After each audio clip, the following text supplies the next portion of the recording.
Hey everybody, and welcome to another segment of AstrologyAnswers.com's weekly forecast. My name is Terence. The week begins on Monday, November the 4th, 2024. The moon will be in Sagittarius. The moon represents the public tone and reactions.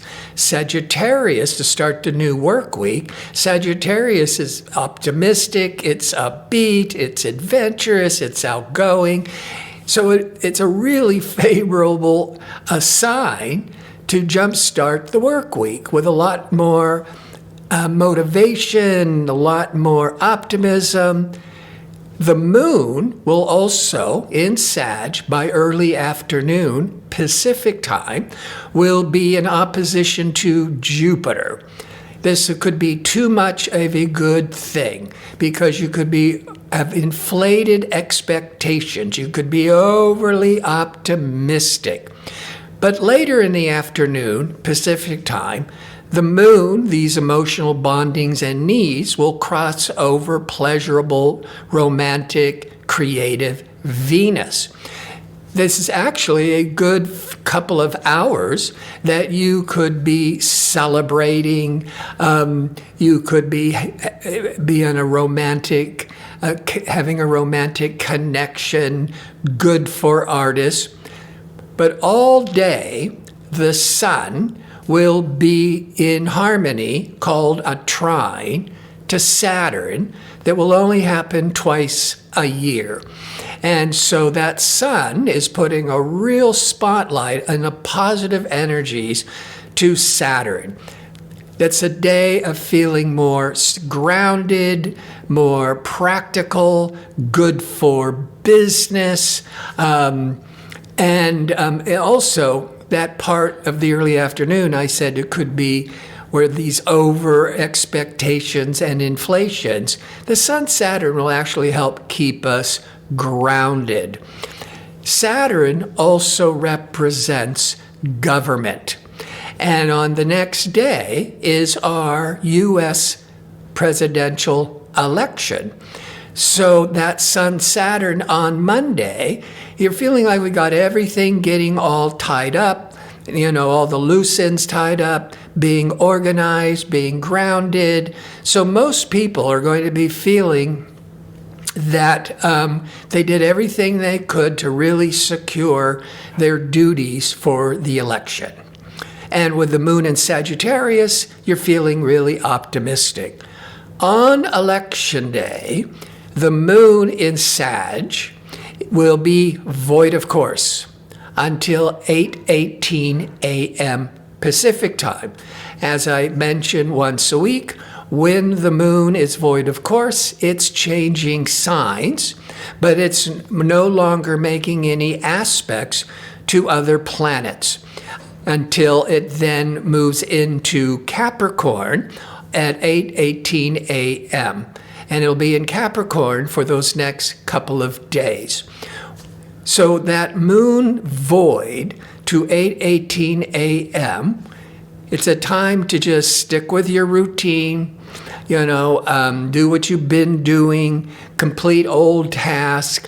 The main thing is don't initiate really important new events, new projects.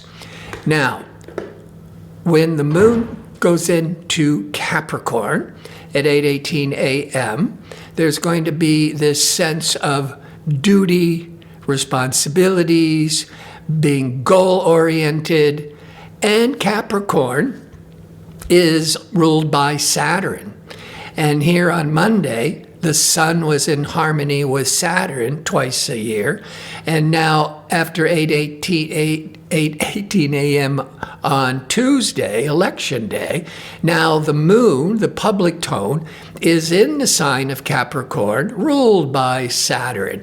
So everybody, for the most part, is feeling like they're doing their obligation, they're doing their duty.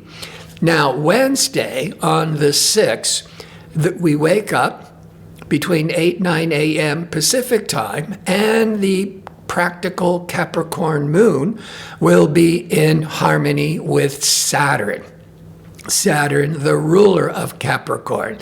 So those couple of hours in the morning, Pacific time, is where a lot of people will be, that's the emotional moon, will be feeling more grounded, more secure.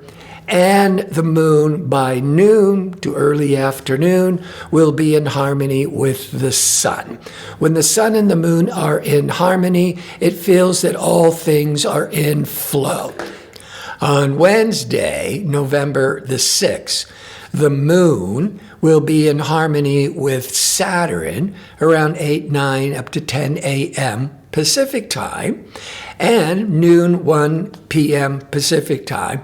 Now the moon will be in harmony with the sun. Overall, a good day. People are feeling more grounded with that moon to Saturn, the moon to the sun. It's as if everything flows more effortlessly. It's a good day. So for the world, there isn't any planetary activities suggesting a lot of upset and anxiousness because of the election. But then again, we may not even know what the outcome is. And so on Wednesday, it's good for business. Get back to the job. Get back to accomplishing your goals and feeling more pragmatic and sensible.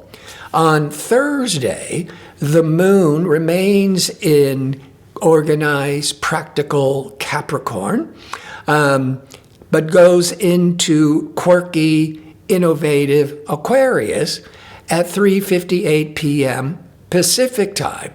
From Capricorn to Aquarius is a big shift because in many ways, Capricorn relies on the past and history.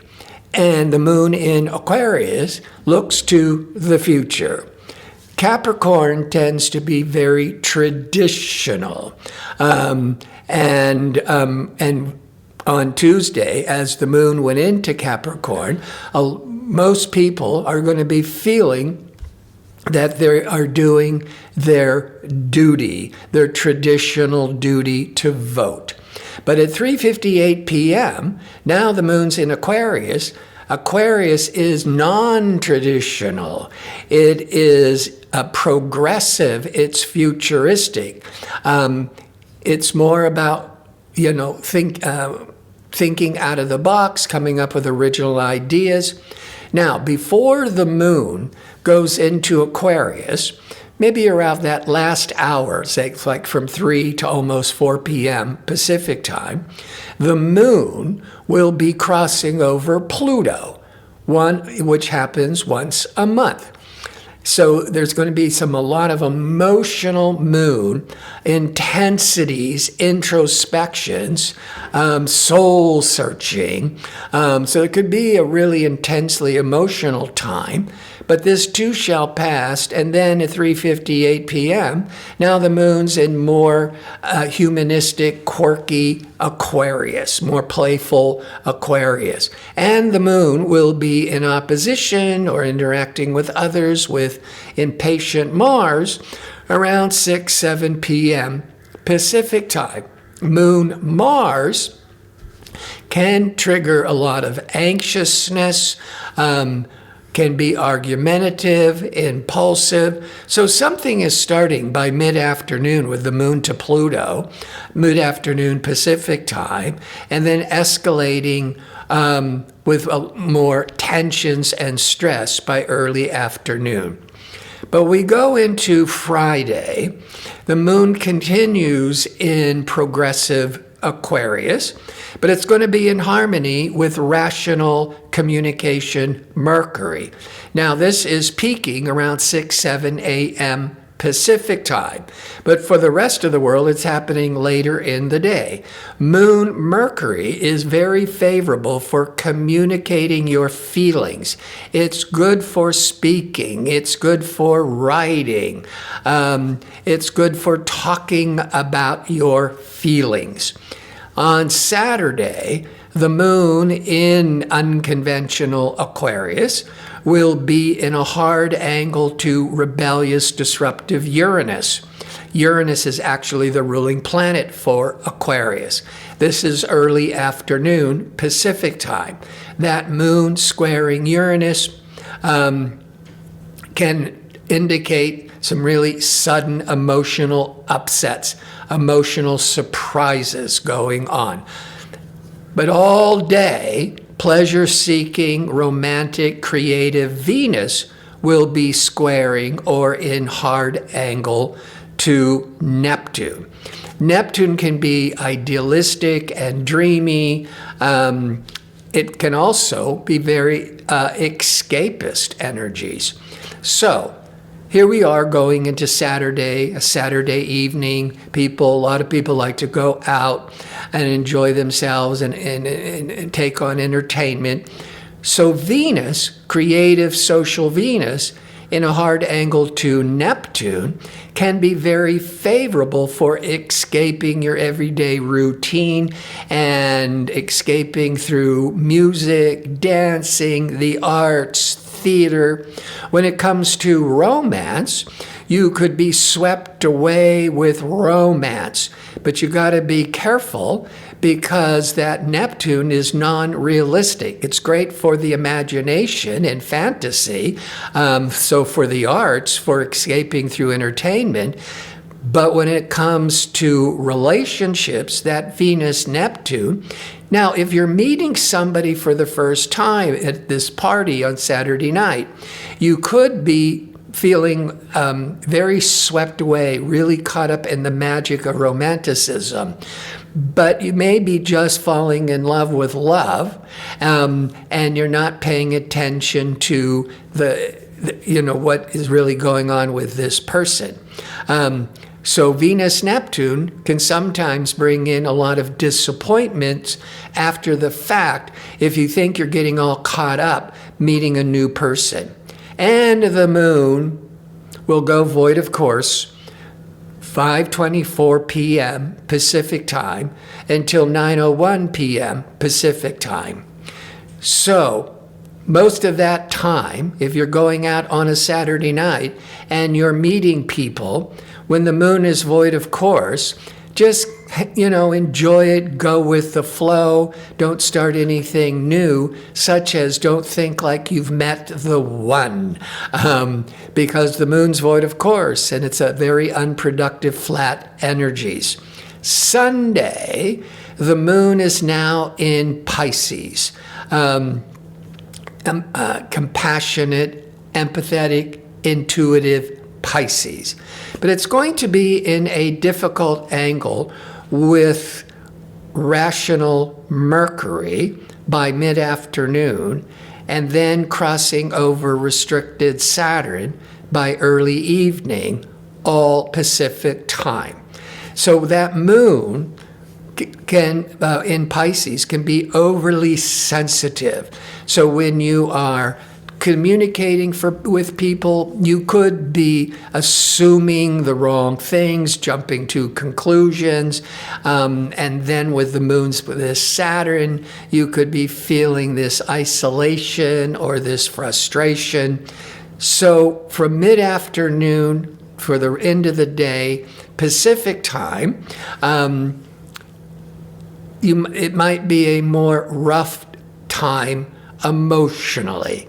But it only lasts a few hours, and then you get up Monday morning and start a whole new cycle. I want to thank you for tuning in. I hope to see you next week with my next segment. Until then, be safe and well.